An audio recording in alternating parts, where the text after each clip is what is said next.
rock has never been just music. It's rebellion, spectacle, poetry, and catharsis. And if one band embodied all of that in a single name, it was Queen. Queen's story begins in the corridors of a British university in the early 1970s. Brian May, a brilliant astrophysics student with unmatched guitar skills, and Roger Taylor, an energetic drummer, were already playing in a band called Smile.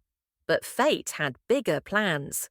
When Farrokh Bulsara, a young man of Parsi origin born in Zanzibar and raised in London, saw them perform, he knew he'd found his place. Shortly after, he would adopt a new name, Freddie Mercury. From the start, Freddie wasn't a typical frontman. His voice spanned 4 octaves. His presence was magnetic, almost theatrical. He wanted rock to become total art, a modern opera. And so, with the addition of John Deacon on bass, Queen's final lineup was complete. Their debut album Queen, 1973, was just a taste of what was to come. With Queen 2 and Sheer Heart Attack, they began to define their identity. Hard rock infused with Baroque influences, layered harmonies, and enigmatic lyrics. But it was A Night at the Opera, 1975, that propelled them into the rock stratosphere. That album held an impossible song, Bohemian Rhapsody. A ballad, an opera, an anthem. Bohemian Rhapsody broke all rules, no chorus, 6 minutes long, over 180 vocal overdubs, constant shifts in tempo and genre.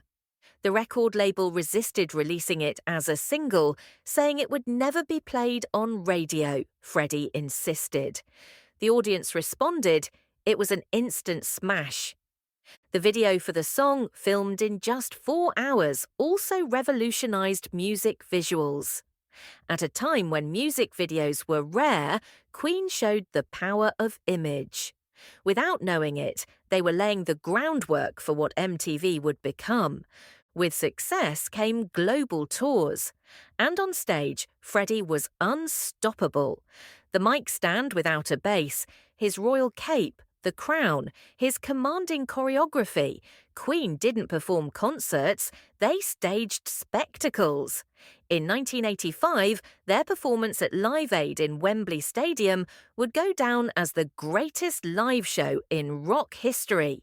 In 20 minutes, they conquered the world.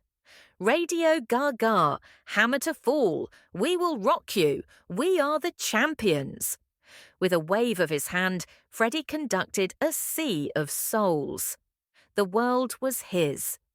Behind the glamour, however, were shadows. In 1987, Freddie was diagnosed with HIV. For years, he kept it secret, even from his bandmates. He didn't want pity to taint his music. He kept recording, composing, giving his voice until it broke. Innuendo, 1991, his final album with Queen, was a disguised farewell. The Show Must Go On was written by Brian, but it seemed to come straight from Freddie's soul. On November 24, 1991, Freddie Mercury died in his London home.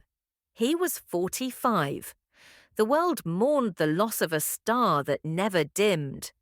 Queen without Freddie seemed unthinkable, but music doesn't die.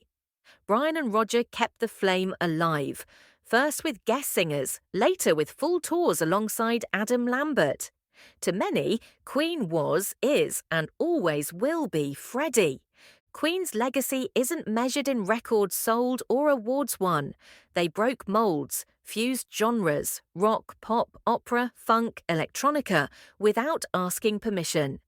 They made each song a universe, each show an act of liberation. They proved that being different wasn't just valid, it was essential. Freddie once said, "I won't be a rock star, I will be a legend." And he was.